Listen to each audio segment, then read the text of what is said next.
Hi everyone, I'm going to show you now how to use ReadWriteThink, which is a great website to do several things when you're dealing with classroom and you're dealing with stories. But today we're going to look at the plot diagram. That's what we're going to specifically focus on. Now this is really good if you're trying to get your students to understand a basic plot of a story. What you can do is have your students read a story and then determine where the different action events should take place. So what we're going to do is we're going to select the plot diagram and we're going to go ahead and get started. So this is a basic plot triangle, and I'm going to go ahead and give this a title. We're going to plot out Cinderella. So we're going to take a very simple story. And I'm going to put this plot by me. And I want to use the words exposition, climax, and resolution because that's what I've been teaching my students. Now, because I envision a plot diagram to have more of a skewed version of a triangle, I'm going to move it so that it fits more of what I expect in a story. Okay, so I have just moved it a little bit to the right. And now when I go to the right side, I can go ahead and start choosing my events and what happens in those events. So first thing I'm going to do is focus on the exposition. And this is the background of Cinderella, who she is.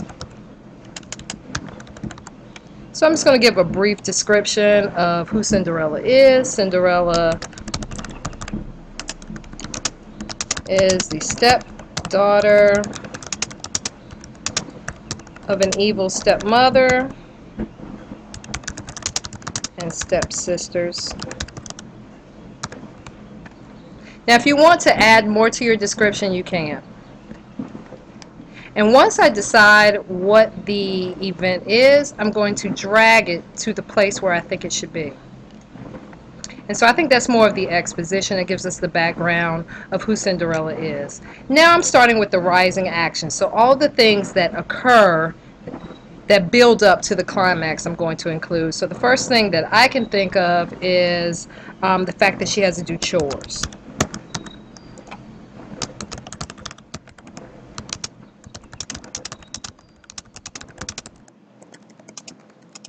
And you can make this, like I said, as complex as you would like.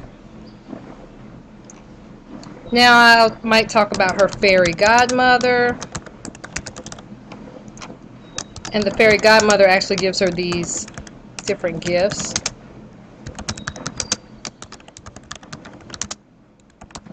And I can list those gifts if I like, but once again, this is really a good tool for simplicity, so I might not need to go into as much detail. Now let's say I remember something that should go between chores and fairy godmother, because I forgot about the animals. They actually help her with the chores. Like birds. I think the birds and I can't remember, I think rodents help her with the chores.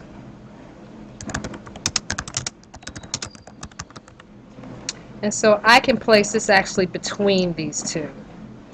And then I know that there is some type of ball that is coming up. So the ball.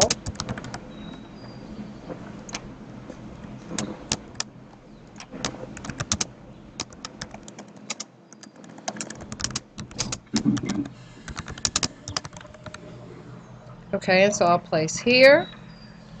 Actually, the ball comes before the fairy godmother's gift, so I can always move things around. And so Cinderella attends.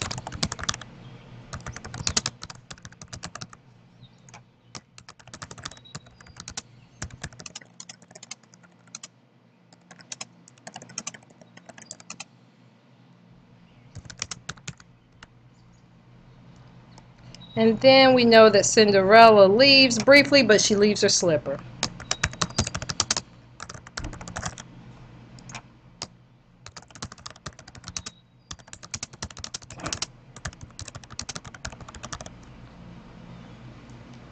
So these are a lot of, if I feel that there's a lot of rising action, I might need to put these a little bit closer to each other.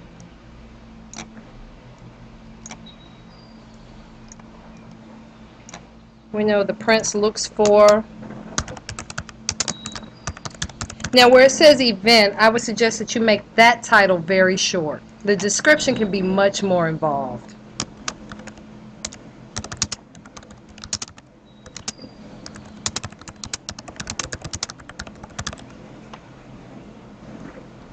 Okay, we put there, and so the climax of the story seems to be that her slipper fits.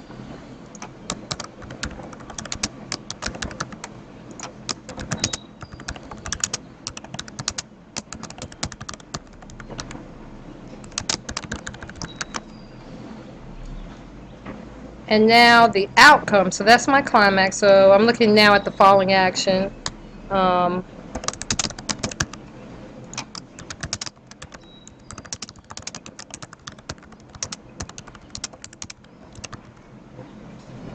And so usually with following action in a story, there's not a lot there.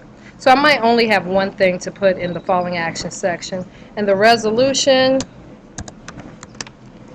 they live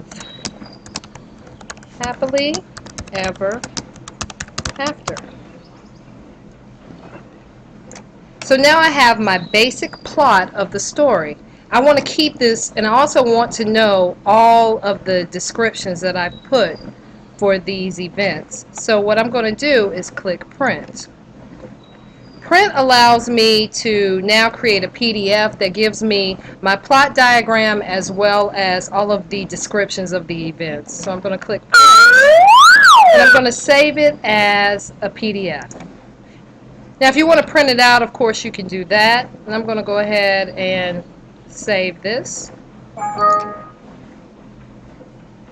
And so now I can either start a new project or I can go ahead and look at my printout. So let's go ahead and look at the printout. So here's my printout. It shows me the plot diagram. It also shows me all of the events.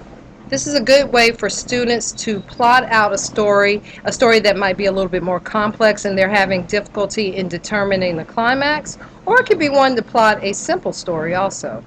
I hope that this was helpful, and thank you for listening.